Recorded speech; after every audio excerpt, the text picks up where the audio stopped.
players, they're tucking goals and souvenirs. Top shelf stories flying high, gives me wings, I swear I'll try. David Pastrana, rock and roll, lighting lamps and scoring gold. Patrick Kane and Brent Burns too, dreams on ice, they're breaking through. The Top Shelf Cookie Sniper Hockey Card Podcast. Tune in quick, the info's fast. Stories from the race so vast. Escape through life and have a blast.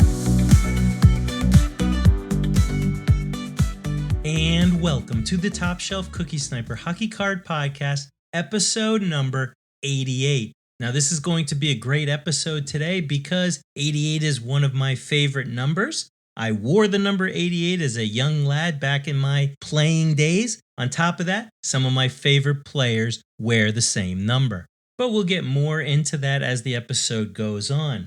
On top of that, episode number 88 means we've done 88 episodes of the Top Shelf Cookie Sniper Hockey Card Podcast, and we're continuing to go to that number 100 episode that's just on the horizon for us, and we hope you stick with us to get to that milestone. So what will we be talking about today in episode number 88 of the Top Shelf Cookie Sniper Hockey Card Podcast?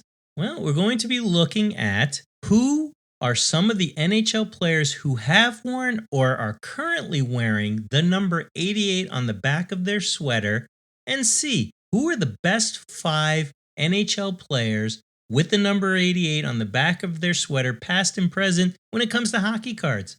That's an interesting topic for me because one of my favorite players, or I should say a couple of my favorite players, will be on there. But you'll just have to wait and see who those players are. Now, before we get into that episode or to that topic, I want to talk about the Boston Bruins a little bit more. Now, the Boston Bruins, in one simple word, stink. That's right. They stink right now, unfortunately. I mean, let's just start off with the idea that they have a lot of injuries. I mean, Charlie McAvoy's been injured. Lindholm, the defenseman's been injured for a while now. Swayman didn't go to camp early on. It really shows because he's been pretty rusty. He hasn't been the same since the playoffs last year. He's kind of one step behind. The Bruins can't hold a lead. The Bruins, for some reason, have become puck-bumbling Keystone Cops in their own zone, because if you watch a number of their games, you can almost feel when they're about to give up a goal, to give up a lead, or to give up the game late in the game. They can play a game and play well for 59 minutes, but boy, that last minute where they just basically give it away to the other team. I mean, just the other night, they played the Ducks, who, honestly, how did they lose that game? Weren't they up 2-1? And then they let the Ducks come back and score one to tie it up, and then win it in overtime? Let's talk about the other games where that's happened, but unfortunately, doesn't look like the Bruins are going to make the playoffs this year. I'd be very surprised if they do. I mean, if they do, they're going to be that last team in, I think, and I just don't see them making any kind of waves in the NHL playoffs. Now, I'm not saying this is a rant. You know what happens when we go on rants. I apologize to Tage Thompson because we went on a rant about him. He turned it around. He got really good. His point production went up immensely after our rant. But then he got hit by a cheap shot and he was out for a while. So we want to be careful. We only want to use our rants to really convey goodness in the world. Again, with great power comes great responsibility, as you've heard before. So this is not an official rant of the podcast, just so everybody's aware of that. Again, good positive thoughts, even though the Bruins stink. But I digress. We'll just get through this season and we'll move on from there. So there's our little discussion to get things going on my terrible Boston Bruins. Hopefully whoever you root for is playing well. You know, you're already in playoff contention. You're solid there. But unfortunately, my Bruins are not, and they're going to have to fight to get in. But either way, the podcast goes on. So before we get into our topic of players who wore the number 88, you know what we got to do. We got to take care of some legalese, if you would. So take a quick listen to this jingle about being financially responsible and not listening to dummies on the internet when it comes to your money and trading cards. The Top Shelf Cookie Sniper Podcast is not a financial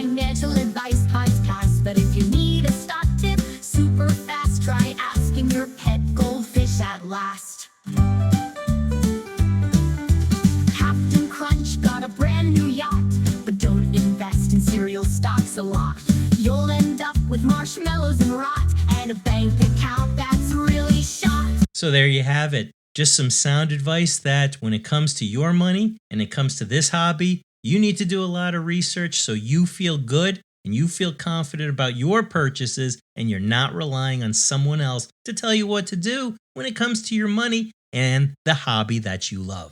Okay, so without further ado, let's get into our main topic today, and that is players who have worn the number 88 on their jersey or are currently wearing them, and we'll go over some of their stats as far as what they've done in the NHL, and then we'll take the top 5 players that we think are the best 5 of that bunch, and we'll take a look at their card values, their Young Guns PSA 10 rookie card values. So let's start our list off with a really solid player who was recently traded to the Colorado Avalanche from the Carolina Hurricanes, and that is Martin Necas. That's right, Martin Necas wears the number 88 up there or over there in Colorado.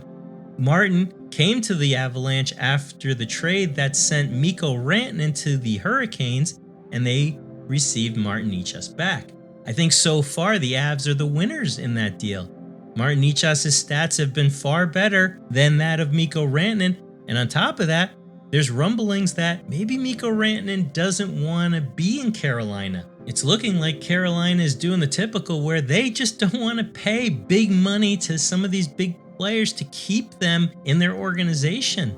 It looks like possibly that Mikko Rantanen might get traded for a second time in 1 year. Could you imagine if the Hurricanes decided that, look, we can't sign this guy, we might as well trade him for something now?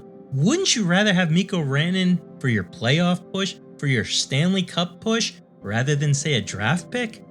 Well, either way, we're not talking about Mikko Rantanen, we're talking about Martin Necas. Now, Martin Necas has played in 422 games, where he has 117 goals, 193 assists for 310 total points over his career so far. Now, it's a little bit under a point per game, but I think playing alongside of, say, Nathan MacKinnon, I think that'll help him out to really get those stats closer to a point per game. I mean, he's kind of doing that right now on his current streak.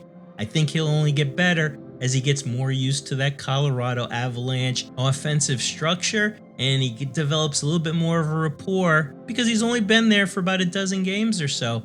I think he'll definitely pick it up. He's someone I definitely keep an eye on as far as card values, maybe towards the end of this year when the playoffs get close, but definitely moving into next year. So with our first player, it's Martin Necas of the now Colorado Avalanche. Next, we're going to consider a goaltender who wears the number 88, and he plays down in Tampa for the Lightning. Now, you all know I'm talking about Andrei Vasilevskiy of the Tampa Bay Lightning, who wears the number 88.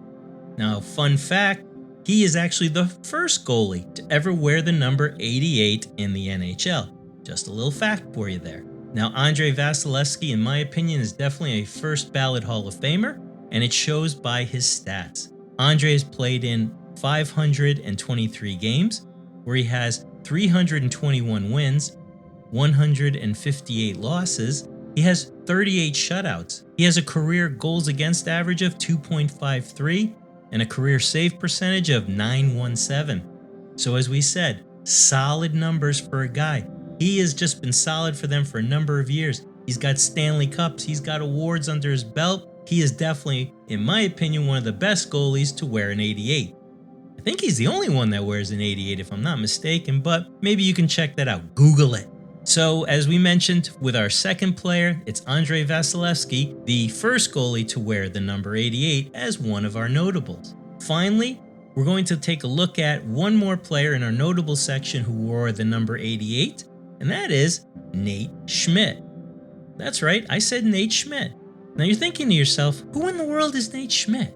Okay, here's a little background on Nate Schmidt for you from the Top Shelf Cookie Sniper Hockey Card Podcast. Nate Schmidt is an American-born ice hockey player who currently plays defense for the Florida Panthers in the NHL. He was born on July 16, 1991 in St. Cloud, Minnesota. Shout out to you Minnesotans up there. Now, Nate Schmidt is not just a one-trick pony playing with just the Florida Panthers. Nate has played for several teams, including the Washington Capitals, the Las Vegas Golden Knights, the Vancouver Canucks, as well as the Winnipeg Jets. Nate Schmidt began his professional career as an undrafted player, but he eventually signed with the Washington Capitals in 2013 after playing college hockey for the University of Minnesota. Go Gophers! He gained significant attention during his time with the Vegas Golden Knights because that was during the time of the Vegas Knights' inaugural season when they reached the Stanley Cup Finals. So Nate Schmidt was part of a Stanley Cup team. Nate Schmidt has played in 719 games where he has 52 goals, 182 assists for 234 points. So not an offensive defenseman like a Cale Makar or a Quinn Hughes, but more of a stay-at-home, solid defenseman, if you would. Now, sadly, here's the other travesty as far as Nate Schmidt goes, is that he has no Young Guns card out on the market. Upper Deck, we got to do something about this, especially players who have been in the NHL for a number of years. Why don't they have a Young Guns card? And there are players who never even saw the light of day of the NHL have one. So come on, let's come up with something. I mean, we saw the new artist rendition Young Guns that were in the latest sets.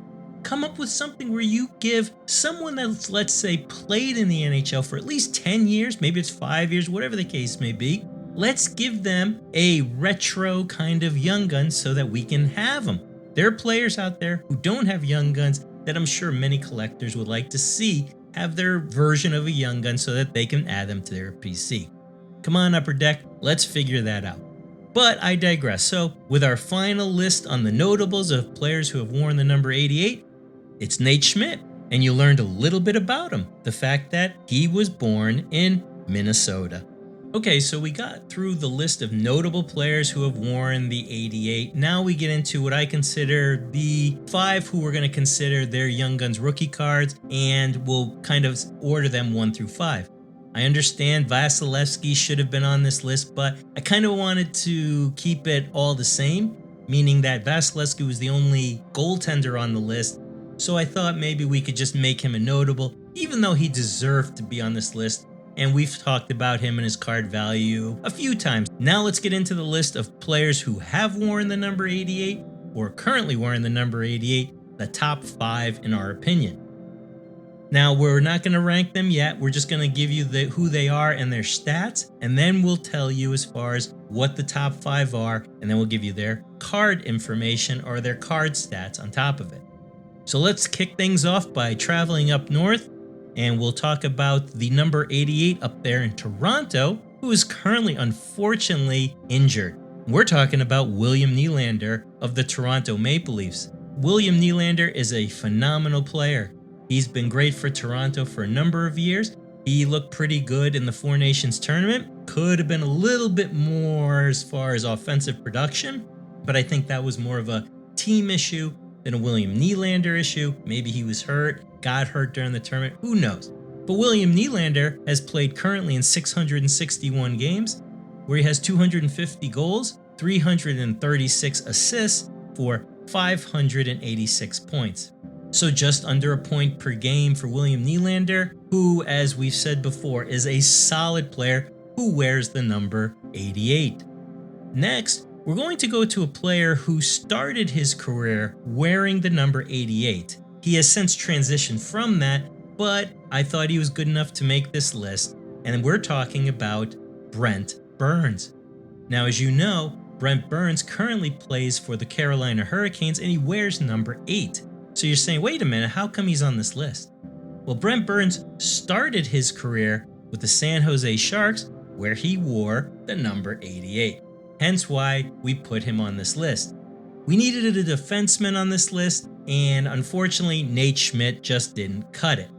So Brent Burns has currently played in 1,333 games, where he has 227 goals, he has 550 assists, for a total of 777 points. So, 7s across the board for Brent Burns. That's why he's on this list.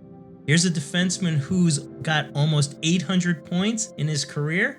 That's pretty impressive to me. So that's why we put Brent Burns on here, because he started his career wearing the number 88, but has since transitioned to the number 8 in Carolina. So that's the second player on our list. Next, we're going to go to a big number 88. This guy is he's a presence in a room, and I'll get to that in a minute why I know that. So we're talking about, I think you can figure it out, this 88 played for the Philadelphia Flyers as well as, say, the New York Rangers. That's right, we're talking about Eric Lindros. Eric Lindros is a great player, was a great player. He played in 760 games where he scored 372 goals, 493 assists, for a total of 865 points. And that was dealing with major health issues. You'll recall, Eric Lindros dealt with concussion issues for a number of years, plagued with injuries throughout his career, but he still was able to put up over a point per game. Now here's a quick story as far as why I said Eric Lindros is a big intimidating figure. You know, just by seeing him, that guy was a giant. He was a monster. He's over 6 foot, and then you throw him on skates. I mean, come on, people. I think he was close to Zdeno Chara height at that point. Let me tell you a quick story how I met Eric Lindros with my wife in Boston one day. A number of years ago, the New York Rangers were playing the Boston Bruins in the final preseason game, and we were walking around Boston, and we were going to the game.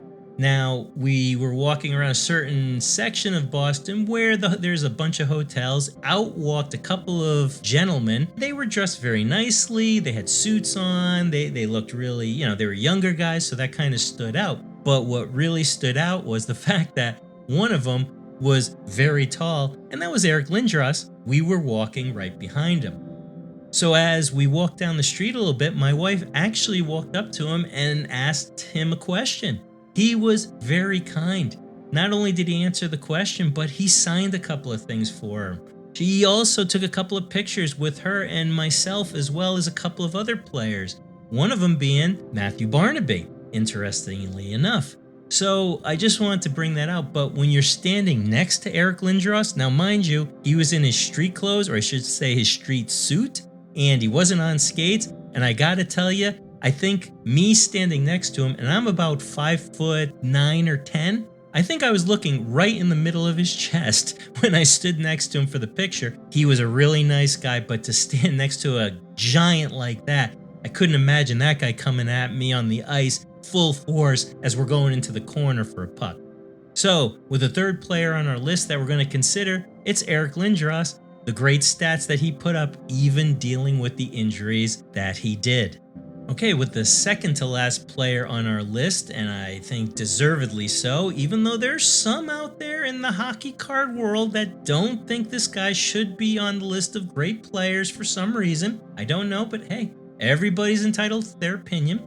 The player we're talking about is the number 88 in Boston, who currently is really the only player worth anything on that team as we speak.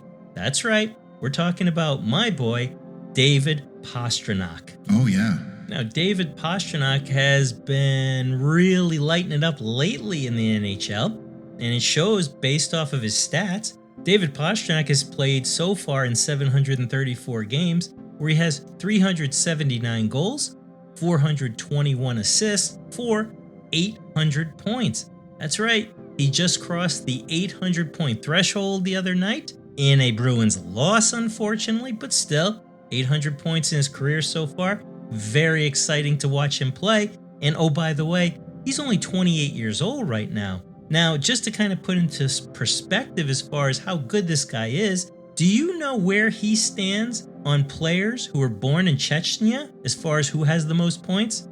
I'll give you a second to think about it. What other Chechnyan players do you know that could possibly be on this list? Well, let's start at number 1 and we'll work down until we get to David Pastrnak. At number 1 on this list of most points by a Chechnyan-born player is, I think you should all know that, it's the super mullet. That's right, we're talking about Jaromir Jagr of the Pittsburgh Penguins and every other team in the NHL and over there in Europe where he's probably still playing, and he's probably even out on a pond hockey game, putting in about 40 goals against a bunch of kids. But Jaromir Jagr's number 1 on that list. Patrick Elias is number 2. You remember Patrick Elias? He was a great player for the New Jersey Devils. Number 3 is Jakub Voracek of the Philadelphia Flyers. Number 4 is Milan Hajduk of the Colorado Avalanche. I have to say I loved Milan Hajduk as a player. I had a number of his cards because for some reason, whenever I would rip a pack as a kid, his cards would always be in there. At number 5 on this list is David Pastrnak. So there you go. He's really in with an elite class. You're talking Jágr, Elias, Hajduk. Just below him are players like David Krejci, Vinny Prospel, great player from the Senators days, along with Bobby Halik and Pierre Sikora. This is why I say he deserves to be one of the top players in the NHL. He's a dynamic player. He can put the puck in the back of the net. And if you look at his numbers compared to other players from his country, he's in good company and he's climbing up that chart as we speak. He's only 6 points behind number 3, Jakub Voracek. So let's see what happens over the years if maybe David Pastrnak can become the most points by a Chechenian-born player. But that's why we put him on this list, because he's a dynamic player, he puts the puck in the net as we said, and he's my guy. He wears the number 88, which I should tell you this story why I kind of like this number 88. Growing up playing hockey as a young lad, I used to wear the number 16. The reason for that isn't because of another player, it was because my older brother wore the number 16 and I admired his game and I just wanted to kind of honor him in that way. Well, when I got into the high school ranks and needed to wear a number, unfortunately, at the school I played at, the number 16 was retired. That was because there was a player who had tragically passed away and they decided to hang his number from the rafters. Now I needed to pick a new number, so I thought the obvious choice was, well, 8 plus 8 equals 16. Now on top of that, the next guy who we're going to talk about who wore the 88 just came out when I was making this decision, so that's why I was able to kind of do this. Now the player we're talking about is the great player who started in Chicago and now plays in the Motor City of Detroit, and that is Patrick Kane. Number 88, Patrick Kane for the Detroit Red Wings. Although I will say that whenever I think of Patrick Kane, it's in the Chicago Blackhawks jersey, especially when they beat my Boston Bruins in the Stanley Cup Finals a number of years ago. Again, whole thing, I digress. So Patrick Kane, great player, first ballot Hall of Famer. He's played in 1,279 games, where he's scored 485 goals so far. He also has 834 helpers or assists for a total of 1,319 points. So Patrick Kane, I think by far is just definitely should be on this list. US born player. He's been a great player a number of years. He's got cups, he's got awards. I don't think there's really too much more to say about Patrick Kane and the greatness that is him. So now we've put all the players on the list that we want to talk about. Now, here's what we're going to do. We're going to start and we're going to list them as far as their hockey cards go in order of what I think is the better cards, if you would. So let's start off with number 5 on our list. Well, unfortunately, somebody's got to be at the bottom. Can't be Nate Schmidt, obviously, because we didn't put him on this list. So we're going to start with number 5 with the defenseman of Brent Burns. That's right, even though he's a great player, he's still a defenseman, but check out the stats on his cards. Now, Brent Burns has a 2003 Young Guns rookie card, numbered 221. Now, currently, there are only 30 PSA 10s out there on the market. Let me repeat that. Brent Burns only has 30 PSA 10 Young Guns rookie cards out on the market. Now, how much would it cost you to buy a Brent Burns rookie card currently? This is kind of mind-blowing to me for a number of reasons. If you've seen the Brent Burns rookie card, number 221 from back in 2003, I think this may be the worst Young Guns rookie card picture I've ever seen. Brent Burns, we all know what he looks like now. He's got the killer beard and killer hair and missing teeth, and he's just really cool looking. On his rookie card, he looks like he's taken a picture for the Sears portrait studio, if you would.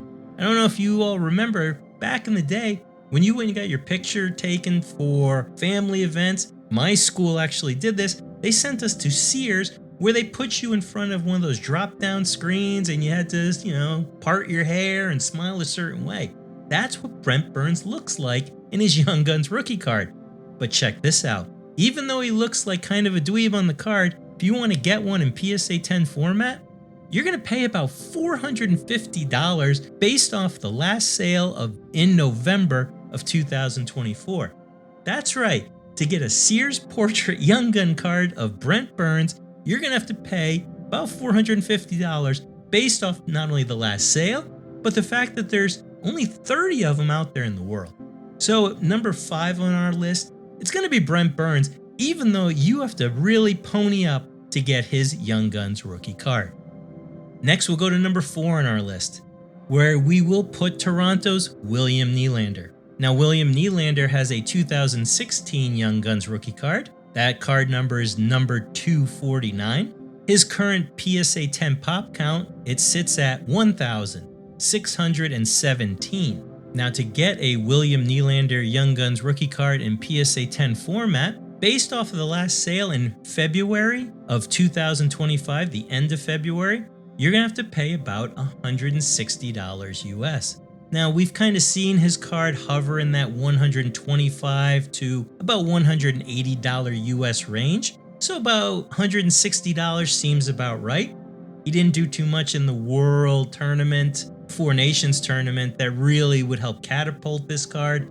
Now he's injured. He's had issues in the past with the team and, not signing and maybe holding out and all that fun stuff. So that's kind of hurting his value, I would say. Along with the pop count, it's over 1,000. But still, this card could go up in value, especially as we get closer to the end of the season. And if Toronto can make a push, William Nylander is going to be a major cog in that wheel to get them to really get to the Stanley Cup Finals. If you're paying $160 now for a goal scorer, he's an offensive-minded player, maybe now's the time if you've been thinking about it. Maybe you wait a little bit longer. Maybe if he's injured for a little bit, the price keeps going down. But at number 4 on our list of players who wore or are wearing the number 88 is William Nylander. Number 3 on our list. I hate to say this, but I'm going to put David Pastrnak at number 3. I think it's deservedly so because I want to pay respect to the other 2 guys. So at number 3, we're going to put David Pastrnak. Now, I've talked about his Young Guns rookie card at length because I'm a collector. I have a number of them. Check out the stats on his Young Guns rookie card. David Pastrnak has a 2014 Young Guns rookie card, and it's numbered 495. Now, his PSA 10 pop count has increased. It is up to 238. Now, what's funny is, a year ago, I purchased a couple of David Pastrnak PSA 10s, and at that time, the PSA 10 pop count was only at about 203. So as you can see, 35 people have graded David Pastrnak cards and gotten new PSA 10s. Congratulations to all you guys. Now, if you want a David Pastrnak PSA 10, based off of the last sale at the end of this February 2025, you're going to pay about $710 US. I think that's down a little bit, but I think at the end of it all, it's because he had a slow start this year. Again, the Bruins are just hot garbage all the way around as far as a team goes. I'm not saying that David Pastrnak is, but again, when you're on a team that just can't seem to get together, nobody wants your cards. Am I right, Buffalo Sabres fans? I mean, come on. Is anybody really getting Tage Thompson, JJ Peterka, Rasmus Dahlin? I'm going to wait on those guys because in the off season, they're going to be dirt cheap. Nobody's really paying attention to them now other than to kind of say they're a bad team. So at number 3 on our list as far as Young Guns players who wore the number 88, we're going to put David Pastrnak, and I think the reason is going to justify itself when we get to the last 2. Okay, with the final 2 players on our list, at number 2 is the great Eric Lindros. That's right, we put Eric Lindros at number 2. Now, Eric Lindros rookie card in PSA 10 format. Again, he does not have a Young Guns rookie card. We need to do retro Young Guns rookie cards of some of these great players. We've done Future Watch autos of retro players, right? In some of those Legends boxes. Why aren't we doing retro Young Guns rookie cards? Again, Upper Deck, I know you guys listen to this podcast, so let's make that happen. Now, if you want an Eric Lindros rookie card, you're going to have to buy the 1990 Score set, and that's where you'll get the Canadian Future Superstar card of Eric Lindros. Now that card is numbered number 444. The PSA 10 pop count on that card, the Score card, is currently sitting at 1,133. How much do you think it's going to cost you to buy an Eric Lindros Young Gun? Here we go. See, there's no Young Guns rookie cards. I'm just used to saying that. His rookie card from the Score set. You know, here's where the hobby really gets frustrating to me, because the amount you're going to have to pay to get an Eric Lindros card, it's going to make you sick at the end of it all. It's not like you're going to have to pay thousands of dollars for this card. Do you realize the last sale of a PSA 10 Eric Lindros rookie card from Score was only $30 US? $30 for an Eric Lindros rookie card in PSA 10 format. I mean, come on. If you look at it, we could go get a Young Gun card from this latest set of a player who hasn't really done anything, but maybe a couple of people think he's going to be something down the road, and that card's going to be $40 to $50 US. Eric Lindros is an all-time great, and you can get it for $30. We've talked about it a couple of times. One of these days, we're going to have to go into the most undervalued rookie cards out there, and he's definitely going to be on that list. And that's Eric Lindros at number 2 of players who wore the number 88. Well, at number 1 is no surprise. It is the great Patrick Kane.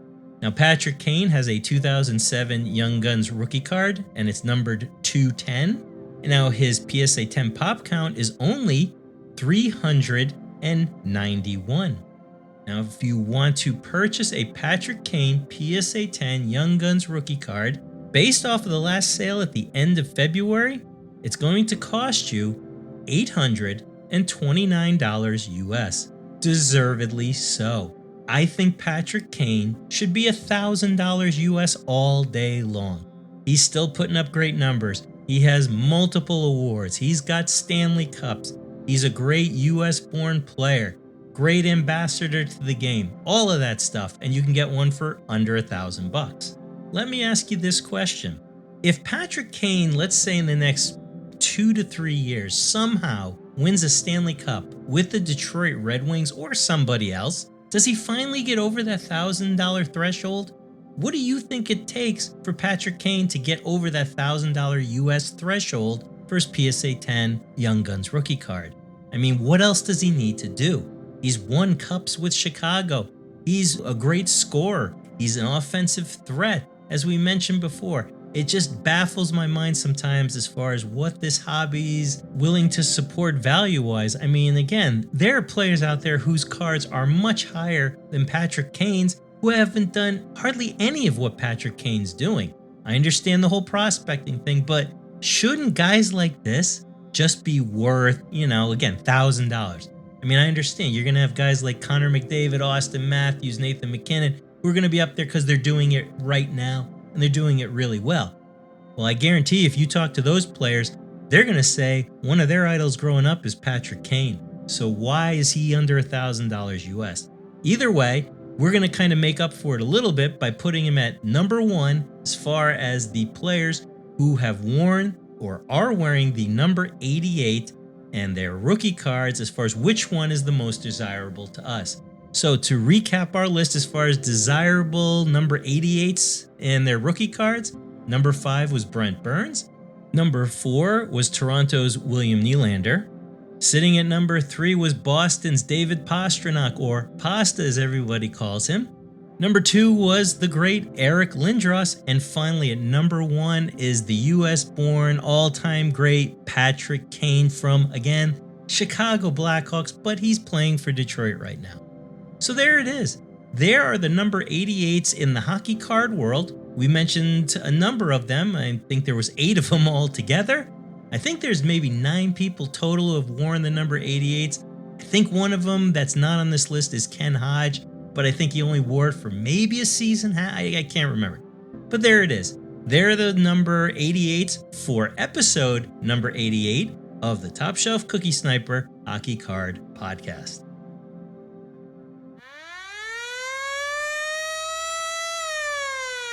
So there's the siren to not only end our period, but to end our podcast as well. Episode number 88 was a fun one. We talked about players who wore the number 88 or are currently wearing the number 88, their stats, and what is the more desirable number 88 rookie card in our opinion. Obviously, leading that list was Patrick Kane, but the other players on there had a nice contribution to that list as well. Episode number 88 will soon be in the books, and we want to thank each and every one of you who took the time to listen to this episode, along with the other episodes that we've put up, because we noticed something pretty interesting. We've hit a new kind of plateau as far as listens go. We've actually hit a plateau to where some of the podcast platforms are saying, hey, do you want to make a little scratch on your podcast? Here's how to do it. That's not possible without each and every one of you who takes the time to listen to this podcast. We want to thank you for that. If you've missed any of our episodes, go back to the platform that you listen to this podcast on, whether it's Spotify, Apple, could be on YouTube, whatever the case may be. Check us out, catch up on some old episodes. I got to tell you, some of those early episodes are fun to listen to because of how poorly they were done. On top of that, we want to kind of make a quick announcement as far as some things that we're going to be trying out on the social media of the Top Shelf Cookie Sniper podcast. Now, you know, we typically are a hockey content podcast, but on social media, we're going to try something new. What we're going to do is I'm delving into the world of Pokemon cards. That's right. I am really interested in Pokemon, not for collecting, sets or anything like that. I was really just looking for something new to rip. Now, I didn't want to get into another sport like basketball or football or baseball. Way too expensive for that. So I thought I'd kind of go into Pokemon. Now, I've ripped some packs. I've ripped a couple of boxes. I have to admit, it's pretty fun. I enjoy the art, and I'm going to try my hand at grading them as well. So what we're going to do is on our social media accounts, like our Instagram page at Top Shelf Cookie Sniper Podcast, or our TikTok page, we're going to have more Pokemon content as well as hockey card content. Now, the podcast here will still remain a hockey card podcast for now, but maybe in the future we kind of redo things. I don't know yet, but we're going to try it out on social media. So go check out our social media. Let us know what you think about the hockey card content and maybe the Pokemon content too.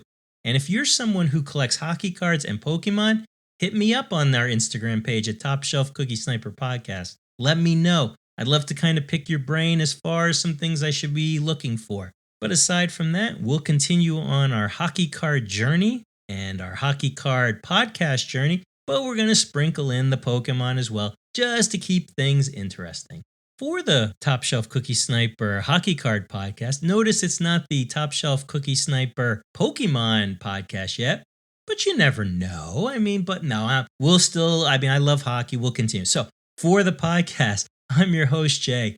Thank you again for tuning in. We really appreciate it. If you haven't already done so, give us a like, give us a subscribe, give us a follow, give us all that stuff so more and more people can find not only hockey card content, but also sprinkle in some Pokemon content as well. So again, thank you for tuning in. Check us out every Wednesday when we drop a new episode like we did this past Wednesday, or if you're listening to on Wednesday, you kind of figured that out. But either way, I digress. I don't know why I'm continuing this because it's just kind of keeping you on the line a little bit longer. I actually want to get outside because where I live in New England, it's about 60 degrees today. That's right. 60 degrees in winter is a blessing. So I'm going to get out there and enjoy the weather. Hopefully, it's beautiful where you are. So thank you for tuning in. We'll see you soon.